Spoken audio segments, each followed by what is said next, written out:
Medicare. We won't get all into that, but just for the record, if you're thinking about Medicare, you should realize that there are things that go on there too that you want to get some advice. Well, I think a lot of people don't realize that those are tied together in some respects. So, you know, you'll get your Social Security check minus your Medicare payment. So keep that in mind too. Yeah. Your relationship with money matters. I'm Michelle Perkins, and this is the Money and You podcast, where I will be breaking down your relationship with money, offering tough love money tips, and a money dating plan that will focus on lifting the barriers to success to help pave the way for better money practices and increased wealth. It's time to take control to live a limit-free life. It starts today. Hello, and welcome to the Money and You Show. I'm Michelle Perkins, your host. So happy to be here today. Operating today from my home office because it's pouring rain and didn't want to drive through the canyon today. So I have a great guest for you, just the same, and the studio here, UBN Go, working behind the scenes. So we'll bring you a great show today. And I'm going to introduce our guest. We're going to talk about many things with this talented expert. We're going to talk about retirement. We're going to talk about Social Security, building wealth. We're going to talk about couples and your finances. It's going to be great. So stick around and let me tell you a little about our guest today. Derek Mazzarella, CFP, is a dedicated financial advisor committed to helping individuals pursue financial freedom. With strong background in management from Bryant University, Derek's passion for assisting others led him to become a certified financial planner. With a track record of serving hundreds of clients, Derek's financial acumen earned him the prestigious 5-star wealth professional in 2018, 2019, 2021, and 2022. His financial insights have been featured on local news stations as well as reputable financial publications. Derek's commitment to his community is evident throughout his support of local nonprofits. Derek, welcome. Well, thank you for having me, Michelle. Appreciate it. Yeah, I'm thrilled to have you. So, very nice accolades there. We'll see. Are you going to win another award for 2023, do you think? Knock on wood. Let's find out. Okay, that's great. And that what isn't mentioned in your bio is your book called Just Retire Already, which we're going to touch on. When did that come out, Derek? That came out in October of last year. Okay. Relatively new. Great. I love the title. So I guess I got to ask you right from the start, like, what is that title all about? Just Retire Already? Michelle, that was the hardest thing I had to do about writing the whole book was pick the title because my original one was a little bit more negative and they told me it was too negative. Finally, actually, a woman in my office said, "Why don't you just retire already?" And she made a very flippant comment. I'm like, I think that's great. So I'm like, can I use that? She said, absolutely. So that's how the title of the book came about. Oh, I love it. Okay. So is that telling us we should all retire early? What is that saying to us? I think it's the big challenge that people have is they think it's some big, amorphous thing, right? You think I'm going to retire, but I don't know when, I don't know what's out there. So my hope is after you read the book, you'll know, okay, now it's time to just retire already because I know what I'm going to be up against and I know how to solve those problems. So that was kind of how I came about the title of the book. Okay. Yeah, you're right. That whole idea of when to retire, it is such a big feeling question. And I avoid it by saying I'll never retire. I'll just do something else that I want to, feel like doing at that stage of my life. And so I'll never retire. But I can see actually how that allows me to never answer that question. But it is a big, interesting deal. It's also very different than it used to be. Retirement means such a different thing than it used to. I mean, for some people, maybe not. But I think for the majority of the world, retirement doesn't look like it looked 30 years ago when you just sort of rest from this long, hard job that you've been in for 40 years. So, yeah, that's actually one of the things I talk about in the book was how we're actually really relatively new at retirement. Because if you look, I think the first generation to really kind of retire like we know it today was probably the greatest generation. Before that, people just, lived to 67 and then worked for 65 years, then died 2 years later. Mm-hmm. Now it seems like, even the greatest generation, they had pensions. Some baby boomers will have a pension, but the generations after that really don't have a lot of options in terms of that. So retirement is really ever evolving and it's looking very different from generation to generation. And we don't have that institutional knowledge that we used to have about farming, for example. We've been doing that for generations. We haven't been retiring for that long. Yeah. Very, very interesting point. Yeah. Okay. So we're going to talk about retirement planning. One thing that's come up a couple of times in my world are friends who've gone to their planner recently, kind of in a panic about, I don't really know, what's going on or when I'll be able to retire or anything. And, honestly, their financial, because I think when we start out, our financial planners always, it feels like they're asking more of us than we can do.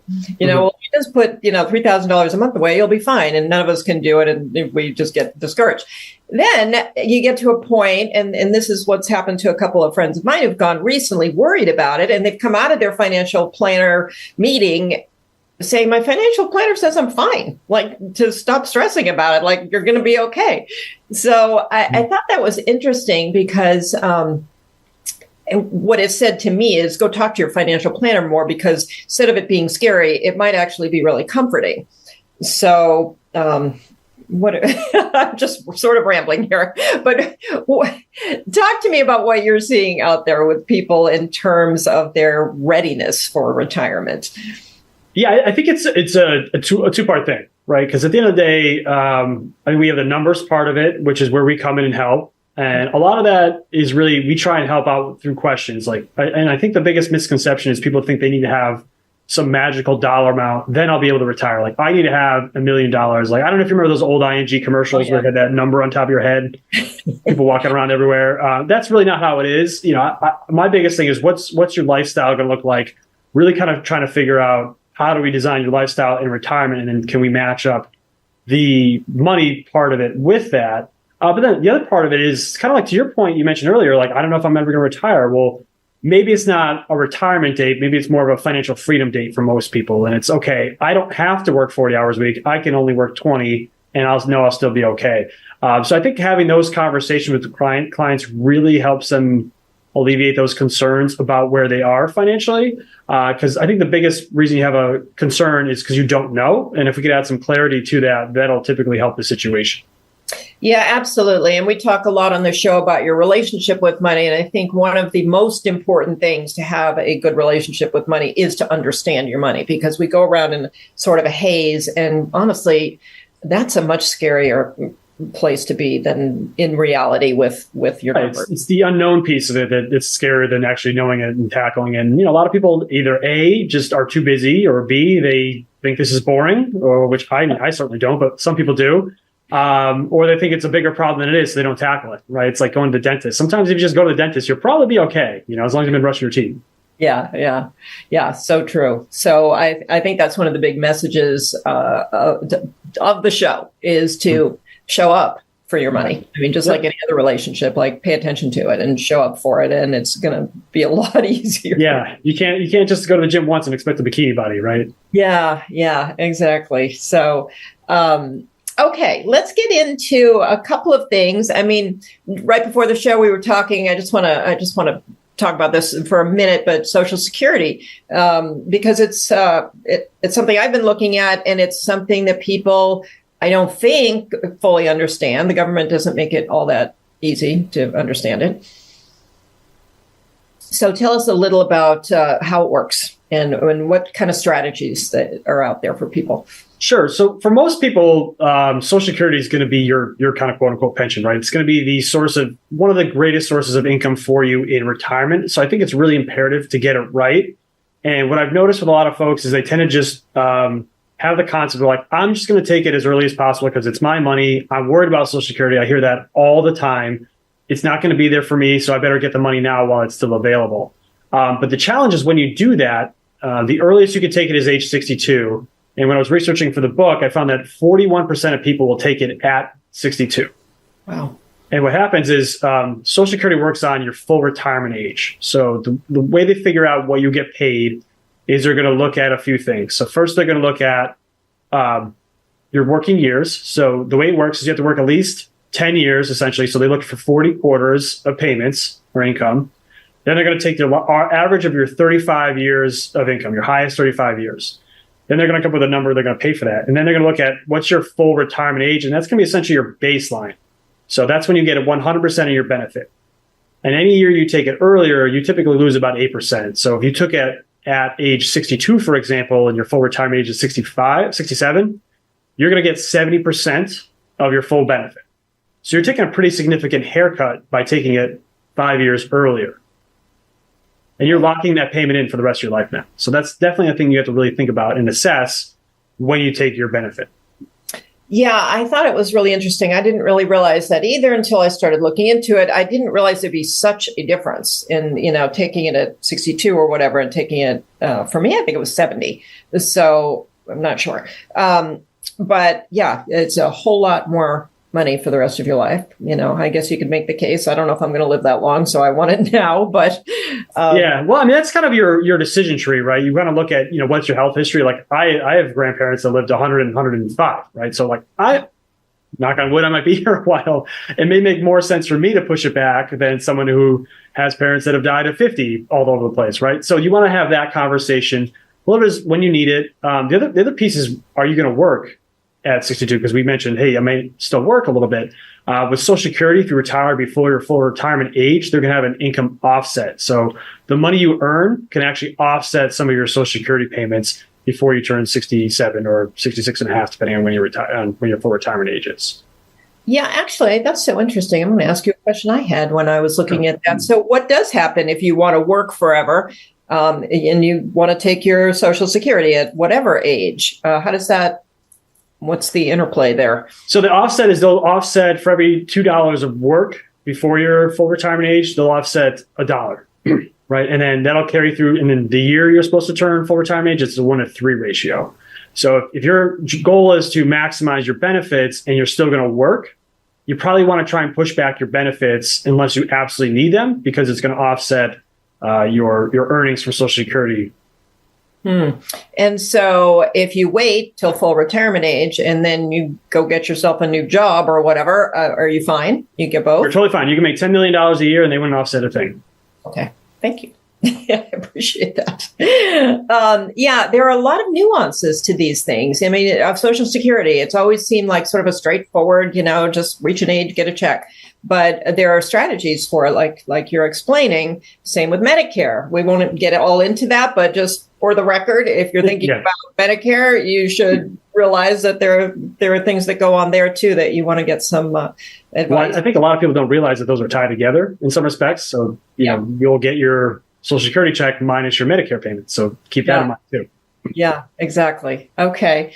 All right. Well, let's talk about another interesting topic that you bring up. And I don't know if you talk about this in your book or not, but couples and finances, which is always interesting because especially if you're thinking in terms of your relationship with money, that relationship with money is going to come out in these conversations you have, and whoever you're talking with is going to have a kind of a different relationship with money and different beliefs and things around money. So I always say it's like having 4 people in the room. It's you, and then your whoever's in your money background, and then the other person. So it's not really a conversation with 2 people. So what do you give us some insight that you have on having these conversations and interacting with your partner? Yeah, I think one of the really important things to do is when you're talking about your money is really understanding where it comes from, because inevitably we all have a kind of our money baggage, whether that's good or bad, whether it's debt or not debt, but also your family history. So really understanding your parents and how your parents help with money, how your spouse or significant others, parents dealt with money. A lot of that will bleed into your conversations with how you deal with money. And they could be really close together or they could be really far apart. And I think it's really worth having a conversation about, your goals, what's your priorities, what's your background been, how do you feel about money? Because all of those things really will interact with each other, and they can color where it may be something silly like, well, I just want to have a lot of cash on hand because I'm always afraid of money because we were always poor or something like that, right? So you really want to understand your partner and figure out where they were. Once you kind of have that understanding, a lot of that is just really asking each other questions. And then really just kind of making sure you're on the same page with goals and how you want to handle money and your relationship with it. Because you may have, inevitably, there's going to be an imbalance with most couples where one person makes more than the other one, and really trying to figure out that imbalance in a way that doesn't necessarily offend someone or disrupt the relationship.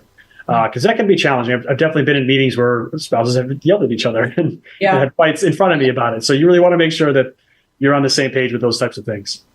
Yeah, it gets tricky for sure. There, especially when there's an income inequality there where people, because, the person who's making more has a certain perspective. The person who is doing other things, perhaps a stay-at-home mom or whatever, where the value is less defined, I think there's a tendency for us to somewhat, and I'm sure I'm biased, but there's a tendency for that to be a little undervalued, and then it creates a little bit of a power. Yeah, it's a little dynamic. Yeah. Well, I mean, even for the person that may be making less or staying at home, in your example, they may feel like, well, I feel bad about asking for money or an allowance, but I think you need to make sure like, hey, this is the economic value you're actually providing for our family. So we need to make sure that's clear.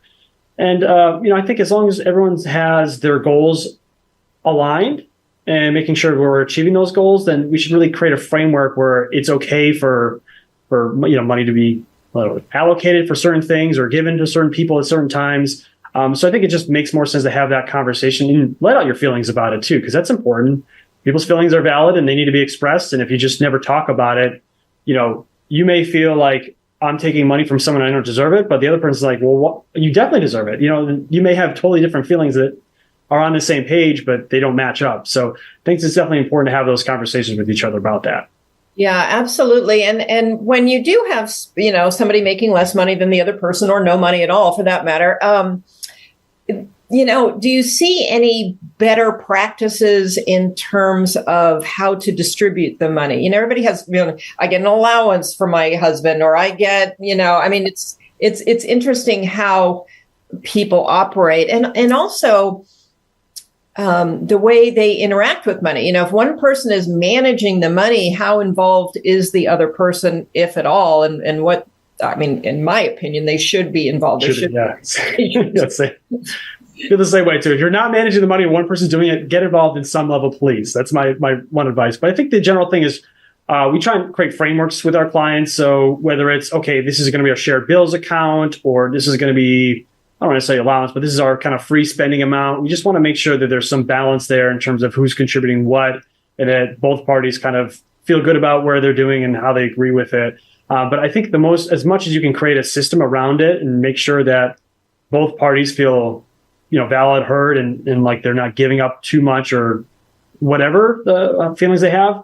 That's typically when I found success with clients. So generally it's kind of having a shared bills account where all the bills, we know we're kind of contributing the right ratio of funds to that account. And then we have kind of each separate spending accounts. I feel like the separate spending accounts has probably saved a lot of marriages, Michelle, because you don't always need to be, hey, why'd you, this is the third box from Amazon this week. What's going on? So just making sure that this is an account we have set up. You're allowed to spend that. Don't feel guilty about spending it because we know everything else we're doing is going to work out in the way we want it to work out. Yeah. And again, the more you communicate around your money, the less, if you have somebody who's feeling suspicious or whatever about where the money's going, you just have to have these conversations. So it's your imagination. It's not going to solve itself. Right. No. Yeah. And what do you find when you're doing sort of, wealth advisory or whatever, if people have very different risk tolerance levels? Is there a way to balance that out somehow? Yeah, it's that's a very challenging part of the job. I think the one thing I always do is I kind of had the Bill Belichick philosophy. So his whole thing was do your job, right? So I try and figure like, what's the job of this money, right? Mm-hmm. Is it to be there for emergencies? Is it to be there for retirement, for growth?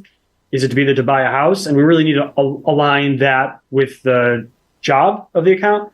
And I think when you do that, the risk tolerance thing kind of dissipates a little bit because, there's certain things we're trying to accomplish by investing that certain way. So if the safety is the priority, then we're going to be in more cash or bonds. And if, hey, we've got to beat inflation. So so as long as you can kind of educate people on that, I think it helps to align their goals with where their money is. That typically can help alleviate the risk part of it. But I still have struggles with that because some people just hoard out of their cash as much as possible. And I know it's not the best thing for them, but you can only do so much sometimes. Yeah, very interesting. You could talk all day about couples and managing money, but So let's see. What do you cover in your book? Let's go back there. Sure. So the basic gist of it is there's 7 main retirement risks for most folks in retirement. So there are things like inflation, market risk, but some of the lesser known ones like sequence returns risk, I talk about, what happens if you retire. Let's say you retired in 2021, everything's going well. Next year happens, bonds and stocks are down the same year. How does that derail your retirement? So that's basically a market correction happening right in retirement. And then I talk about things like longevity and all that stuff. But then after really depressing you and thinking like retirement's impossible, we get into, okay, how do you actually solve that? So my goal is to really give you tools to figure out, okay, how do we solve for this risk? How do we solve for longevity? How do we solve for a long-term care event in retirement? So I just want to make sure we have options for every person to figure out, okay, how do we have a successful retirement? How do we know we're going to be up against? And my main thing is really, I'm heavy on analogies. We use a lot of jokes in the book because I know most people don't typically love reading a dissertation on retirement. So how do we make retirement accessible to most regular folks that just want to learn a little bit about it and understand it and have a quick read? So that's kind of the main genesis of the book. Yeah, that's great. That's great. I'm glad you get into the long-term care aspects. That was a big part of my life last year. And boy, I don't think I stopped being surprised all year long. Mm-hmm. It's a big part. It's a big challenge, and it's incredibly expensive. Like I've had clients cry to me in meetings about something that happened to their spouse, or if they're going to be able to afford it. And, it's a real big challenge, and I think everyone probably knows someone that has had to go through that sort of thing in their life. Yeah, for sure. And, just that realization that you've worked so hard all your life to save for this retirement, which in your mind is like trips to Italy and what have you. And then it could be that, you need all of it for taking care of somebody. And so it was a pretty big eye opener just to kind of recognize that. And how did you guys get through that, Michelle? Well, it was my parents and I was taking care of them. I also have a sister who was taken care of by them. So it was honestly three people who needed care. And I jumped around from idea to idea. We had for a bit, they were in the hospital. For a bit, they were in skilled nursing. For a bit, they had full-time caregivers at their house, which was the most shocking one of all, was the cost of that. Yeah. And it's not even the expensive one. Yeah, it was very expensive. And then we moved to an assisted living, and we went around all the different avenues, and just the insights into how much all of them cost was quite amazing. And fortunately, my parents had invested, and they had sold a house and invested that well. And my parents actually were super into investing. I mean, my mom was, she had hand selected a lot of really good stocks, and they both. My dad, all my life. I mean, I remember when I was little, my dad getting the charts in the mail before there were, and just poring over them every night in his den, and so they were fairly knowledgeable when it came to investing, and had done a decent job with that. But well, I mean, it's an incredible challenge. And, as you've experienced, and I think most people do, you're kind of, especially when you reach a certain age, you're kind of in that sandwich generation where you're caring for your kids and trying to care for your parents and doing both things and trying to work and save for your own retirement. So there's a lot of challenges that people face with it. And I think, as a parent, when you have kids, one of the best things that you can do is kind of create a plan for yourself in retirement, so you're not as much of a burden on your kids as possible. So that's, definitely one of the things I talk about is really how can you fix for that or solve for that. And some people, it may be getting insurance, and there's some pitfalls with that. And then some, it may be, self-funding it. So allocating some money to that part of it. So it's really going to be how you decide to cover for that risk. It's really, but it's really important one to have, because the odds are about 70% that you will need some form of long-term care. So it's not something that should just be ignored and swept under the rug. Yeah, well, you bring up a real hot button for me, because they did have long-term care insurance. And I don't know if this wasn't something we planned to talk about, but I wouldn't mind your opinion on that. I have certainly my own opinions after trying to use it and see how incredibly difficult it was. If I hadn't been in the picture, let's just be real, my parents would have never been able to access it, because it needed. Yeah, well, I think it's important for people to understand it's a really high bar to qualify for long-term care. Like, so if you need someone to come to your house just for cleaning up, or hey, maybe a nurse just needs to come do some blood work on you or help you with your pills or any of that stuff, you're not going to qualify for it. So you need to not be able to do 2 out of the 5 activities of daily living, or have real severe cognitive issues. So just for example, activity of daily living, it's like getting out of bed, eating, going to the bathroom by yourself, going to the shower by yourself. So you have to not be able to do those 2 things. So it's a pretty high bar, in my opinion. I don't know if, Michelle, you probably experienced the same thing where you thought, hey, I should be able to qualify for this, but I can't because they're not good, but they're not that bad yet, right? Is that kind of what I'm getting? Well, mine, yeah. I mean, I was shocked because you think just when you need care, you get care. But you're right, you had to qualify. But in order to be bad enough off to qualify, you couldn't really do the qualifying things. You couldn't. I mean, I had Zoom meetings with the long-term care people for 2 hours while they, talked to my parents. If I hadn't been there to make that happen, how would they have possibly done that? No, that's a very challenging piece of it. I mean, the other is the type of policy. I don't know how much in the weeds you want to get, but there's, reimbursement base where every bill you have to keep track of, and then you have to reimburse by bill. But then there's, indemnity policies where, hey, if you just have one thing happen, you get the whole check for the day. So I think it's, at the end of the day, it's an insurance contract. And like most insurance contracts, you really have to understand what you're buying, why you're buying it, what it covers, more importantly, what it doesn't cover. Because that's where people get really trapped with these types of products, is they don't fully understand it. Or, I mean, unfortunately, usually you buy these when you're 60, right? So 20 years later, now you're trying to remember what you bought 20 years ago. Oh my gosh, exactly. And policies change. So it's a challenge. That's why you want to always kind of re-up it and kind of think about what it is and what it covers. But you really want to read the documents. I know it may be boring, but it can make a huge difference someday, right? And if you're saying, look, I don't want to deal with insurance at all, then you really have to think about, all right, how am I self-funding for this? And can I allocate a chunk of money for this and make sure I'm not spending it? Because that's the other piece of it. As I mentioned, they're pretty high odds that you're going to need some form of care. So you really need to have a plan. You can't just sweep it under the rug. Otherwise, they're going to take your house. Yeah. Thank you. And that was my takeaway from the whole experience of my parents having it and me using it was, if you can have the discipline to do a self-funding kind of thing and put that money that, the premiums you're sending them, put that in your own account somewhere, at least you can use it as you want because it's very limited. The insurance route, they give you $150 a day or whatever. And so, in the end, you probably leave a lot on the table unless people live a really, really long time.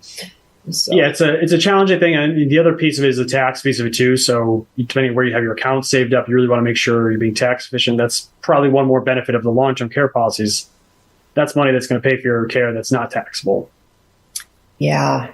Interesting. Okay. Well, let's get into tax strategies for just a minute if you want any. Yeah. I mean, it's tax time. Any particular, there are a lot of interesting tax questions about all these investment vehicles, which that was another surprise. Like, I didn't realize that my parents would have to pay so much tax in their old age. So, yeah. Yeah, that's a very common problem. Well, because here's traditionally what we're taught, right? When we're working, we're saying, okay, stuff as much money as you can in a pre-tax savings. So save taxes on today. Let's kick the tax can down the road because in retirement, you'll be in a lower tax bracket. And for some people, that actually may make sense. Other people's, it may not. I've always been a really big fan of having kind of all 3 tax buckets. So you have Roth dollars where you're taxed today but not taxed later. Mm-hmm. Traditional, you're not taxed today but taxed later. And an investment account where using after-tax dollars, but you only pay tax on the growth. So when you have that, you can kind of mix and match your tax strategies because inevitably we don't spend the same amount of money every year, right? You may have a health event where you spend more money. You may have to fix a roof or you may want to redo your kitchen. And if you have all money in one bucket, like let's say it's the pre-tax bucket, that $50,000 kitchen renovation now may cost $65,000, $70,000 because you're paying taxes. That could pick you up in another tax bracket that may actually increase your Medicare premiums because now you went into another Medicare premium bracket. So all of these things are interrelated. I think not enough people are looking long-term at, okay, if I do take money out, where's my tax bracket today versus tomorrow? And do I need to make a change or adjust where I'm at all? Because most people kind of have this U-shaped retirement where they're paying taxes, a higher tax bracket while they're working. They retire. The first couple of years, they're probably not paying a lot in taxes because they may have an investment account. And then Uncle Sam says, hey, you haven't been taxed on that account the last 50 years. We want that. Start taking some money out. And now they're kind of back up at a higher tax bracket again. And they may need to actually take out more than they even need. So that's a challenge I see a lot of folks run into in retirement. Yeah, you're just reminding me of the whole required minimum distribution aspect. Can you just describe that and explain it to people what that is? Yeah, basically, so if you have money in a pre-tax account or a traditional IRA, traditional 401k, the benefit is you've never been taxed on that. So at a certain point, the government's going to say, all right, now it's required minimum distribution time. As of right now, that's age 73, but for some folks, it'll tickle up to age 75, depending on your age. So at that point, the IRS is going to say, okay, you have to take money out of your IRA and you're going to be taxed on it. So whether or not you need that money, they don't care. You're supposed to take that money out and it's based on your age. So it's going to have this kind of, lifespan where you take a certain amount each year based on the value of your account the prior year. Mm-hmm. Yeah. And what do you recommend people do with that if they don't actually need it? Well, one of the things we can do is with that kind of that gap you have in the U-shaped retirement is some clients I do actually Roth conversions. That's where we take some of the pre-tax money you have now. You pay taxes today on it, or in the first couple of years of retirement when you're a really low tax bracket. And then moving forward, the amount you would have to take out would be much less. And now you have a pool of money that's not going to be taxed moving forward. Mm-hmm. So that's one strategy. Two is, if you're younger, you want to maybe lean into the Roth. But outside of that, you really want to have kind of three of the tax buckets. So you have some flexibility to take some money out and not just take money out of the IRA. Okay. Yeah. So the three again would be the Roth and then the traditional. And then what was the third? Basically an after tax, or look, most people have an investment account. So it's called typically an after tax account. Okay. Yeah. Interesting. So, what are some of the other, I know I kind of got on a tangent when you mentioned the long-term care, I'm sorry, but what else in your book can help people as they go forward down this road? And when should you be reading a book like this? What's the question? When should you read a book like yours? Should you be reading it at 40? Should you be waiting until, I think it's really designed for when you're 10 to 15 years out. But with that said, I think you can still read it earlier because I think there's a lot of things in there that'll teach you, okay, these are the hurdles I'm going to have to jump over in retirement. And some of those things like, contributing to a Roth are easier to do when you're younger. But in terms of, some different strategies to look at, I think one of the common rules or conventional things is, all right, I have a 4% withdrawal rule. So for people in retirement, the study has been way back from 1990 was, hey, if you withdraw 4% of your retirement assets, you'll be able to have that retirement last 30 years or so, no problem. And what I found with that is it tends to be really static. It's not real life, so that's another thing. But a lot of people are actually leaving money on the table when they're doing that because most times during retirement, the market will be generally good. And we're not doing a good job of taking advantage of that. And if your goal is not to die and give your kids $2 million, what I recommend typically is something more like the guardrail strategy where you set an amount that you want to have for income every year. Make sure it is somewhat sustainable. But then if the market does really well, you take a little bit of the money off the table. So say, okay, market was up 20%. We had a great year. Let me take some money out of my account now and we'll spend it and have fun. Maybe we'll go on an extra vacation this year. Conversely, though, if the market is really bad, you just maybe dial down the spending a little bit that year. And that's shown that over time, you're actually able to enjoy more of your retirement. You spend more of your money, but actually have a better outcome because your risk isn't just the static 4% number. Interesting. And that's all outlined in the book? It is. Yep. It's called the guardrail strategy. So it's in there. Okay, that's great. Yeah, it is. It's tricky because, and some people say you have real estate investments and you're sort of counting on that rental income or whatever it is, but you don't have the liquidity. I mean, you can't go to the grocery store with, you can go with the rental income, but, you could have some issues there. I'm always curious about how people would suggest balancing these things.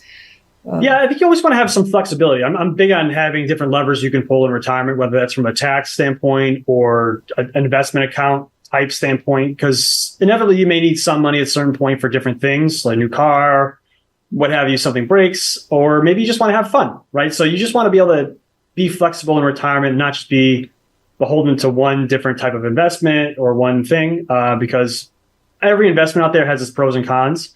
People will poo-poo annuities, but they have their role. And if you do them correctly, they can add a lot of value to retirement. But same thing with real estate. Real estate can be a great investment, but they don't have the liquidity that you would have with an investment account. So there's different trade-offs with every type of investment. And you just want to make sure you have a balance of all of them, because that can really create a meaningful retirement for you. Because if you're always worrying about money and where your next paycheck's coming from in retirement, that's not a way to live either. Right. Okay. And, that's an interesting question, because I feel like as a financial advisor, if a person does want to have a variety of different things going on, can you take all of that into account, even if you're not like necessarily managing aspects of it, and build a financial plan around, the various things? So if somebody has real estate as well as, stock portfolios or whatever, and that's really maybe more your focus, how can you help them with the whole thing? Or is that just easy? I mean, is that even? Well, it's gotten much easier. So back in the day when I first started, everything was on Excel. You had an Excel sheet to try and model everything, and it's tough. Thankfully, now we have a lot of financial planning software that we can input different scenarios. So a lot of times conversations I have with clients are around moving. Are you going to stay here in retirement? Are you going to move to Florida? What does that look like? So we'll model in, okay, you selling the house in 2 years, if we sell it this amount, okay, if we take that money, are we putting it into the new house? Or are we going to have the pool of money that you're going to spend from that? So a lot of those things we can kind of model out those different scenarios with. And I think that can be incredibly helpful and a great peace of mind for a lot of folks when looking at it and saying, oh, I guess I can do that. Or, maybe I want to work. Maybe I want to retire earlier, but can I work 20 hours a week instead of 40? What would that look like? What's the minimum I need to make to achieve that goal? So we can show a lot of different scenarios for clients and model in a lot of a lot of those different entities or aspects, because at the end of the day, a lot of these things are interrelated. A lot of people make decisions in silos where they buy a house or sell a house and don't really look at the big picture, because if you sell a house, is there a tax implication of that? If you, invest in this account or pull money from that account, how does that impact the returns? A lot of those things are interrelated, and we need to kind of react like they are. Yeah, I love that. I love that answer, because I mean, there are a lot of options these days, but that only kind of complicates all of this. And like you say, if you're doing these things in silos and not really connecting all the dots, which I think is hard for the person who is doing this. I think it takes an outside somebody to look at it and kind of see. Yeah, it does, because I have clients that are in excellent shape. They've done a great job. I have even some that have pretty intense Excel sheets. But then we still find areas where, okay, well, you're using an average tax rate, but you should be using an effective tax rate. And, because you're using an average tax rate, now that now you're spending too much in taxes, you're projecting too much. That means you're not spending enough in retirement because you're being way too conservative. So you want to make sure we're weighing a lot of those different things, because I had a client, she did an excellent job, and she did a great job retiring, and her model was great, but she was leaving so much money on the table, and she didn't have any kids, and her goal was to pretty much die with zero. You're not going to achieve that if you're just doing average numbers and average returns. So we want to make sure we're looking at different scenarios. And what if the market's good? What does it look like? What is it if it's bad? What does it look like? And what adjustments do we need to make along the way? Because average returns actually very rarely happen. I think when you look at the stock market as a whole, average returns happen less than 15% of the time. So they're usually up 20% or down 10 or 15. So they're usually not in the middle. Interesting. Okay. Mm-hmm. Well, it sounds like you are very passionate about this whole area. How did you get into it? I usually ask at the beginning, but I didn't. Yeah. I would say it's a very roundabout way. I didn't grow up at 5 years old saying I want to be a financial advisor. That's for sure. But basically, my first job out of college was with Aflac. So there was insurance, and I was on the phone a ton, making a ton of cold calls, talking about the duck all the time, getting rejected a bunch. But then that was in 2007 through 2008. 2008 happens, and we do a lot of benefits through employers, and a bunch of my clients were laid off and they didn't keep their coverage. So I lost about a third of my book of business at that time. Then I was talking with a financial advisor who was promoted to a managerial role. They said, hey, we've been networking a lot lately. I think you'd be a great fit for this role. And I always had a real interest in finance. So I thought, let me give it a shot. If I hate it, or if I suck at it, maybe I'll at least learn something I can apply to my own life. And, that was back in 2009, and I haven't looked back. So I've really been happy that I made this choice, and I haven't feel like I've worked a day in my life. So it's been great.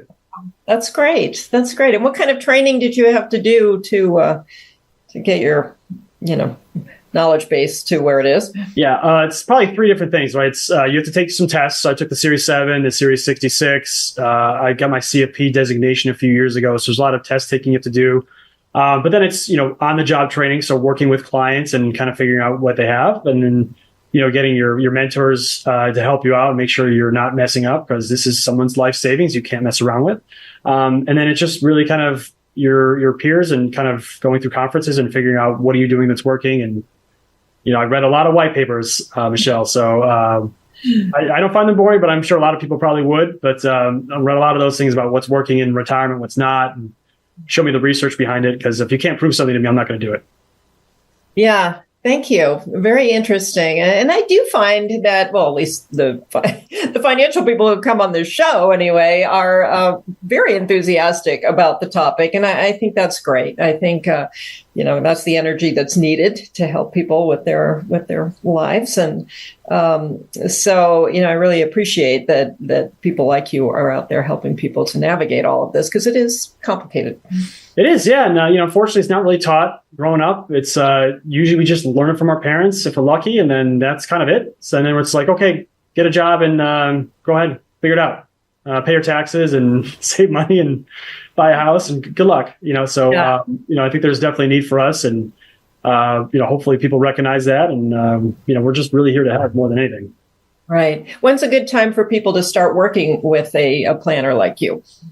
Honestly, as early as possible, because the unique thing is when you're young, you have so much time, and people may think, well, I have no money. But there are a lot of advisors out there that will work with a lot of young professionals. I mean, I love working with people that really want to learn about this stuff, because, let's say you want to save $1 million by the time you're 65, you have to save $381 a month if you start at 25.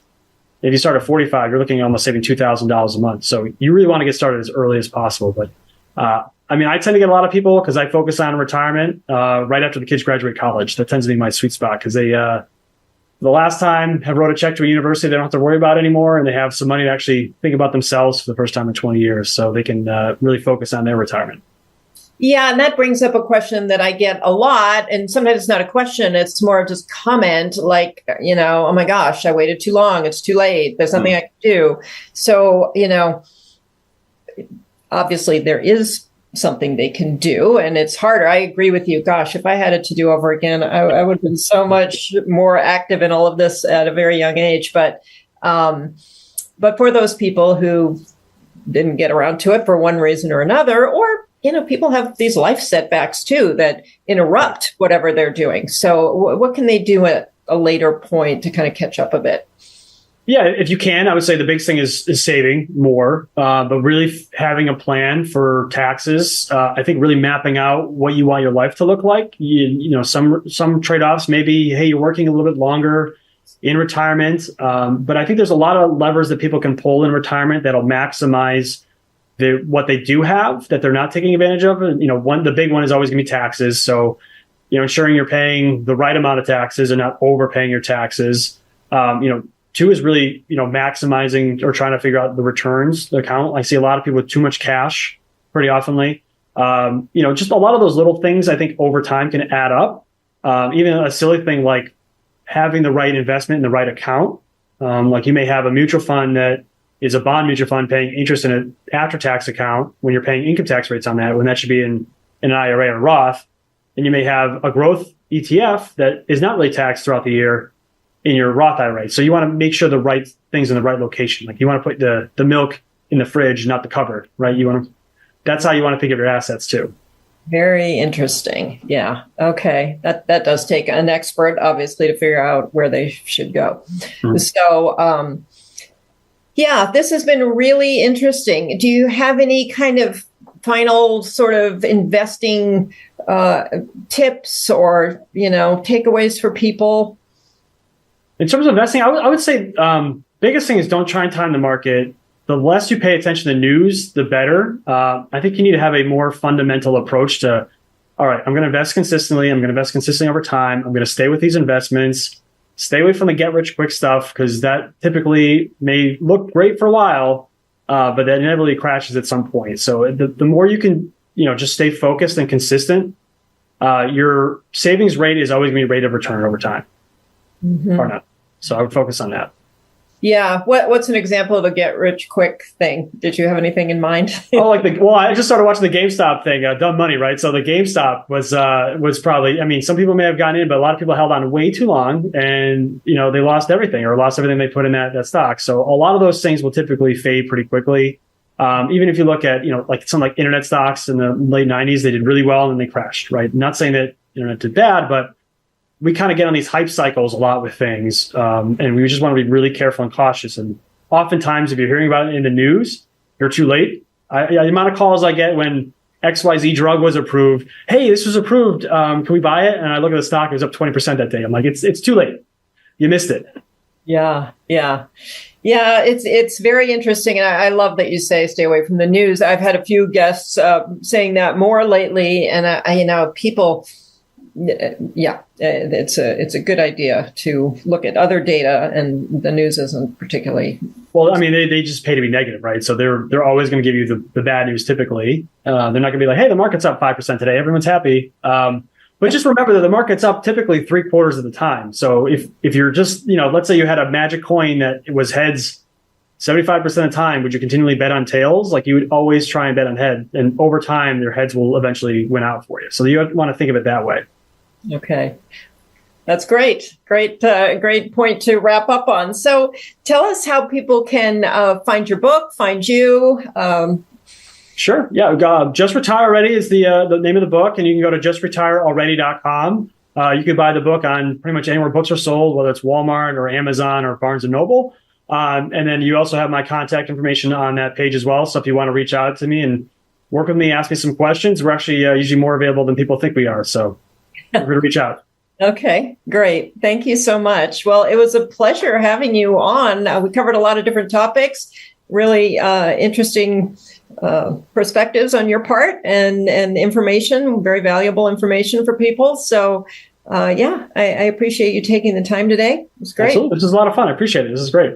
Okay. All right. Well, thank you, Derek. And thank you, audience, for being here. We love having you show up on the Money and You Show. You can find us on all the podcast platforms. You can find us on the Limit Free Life YouTube channel, Roku, and some other places, as you probably know by now.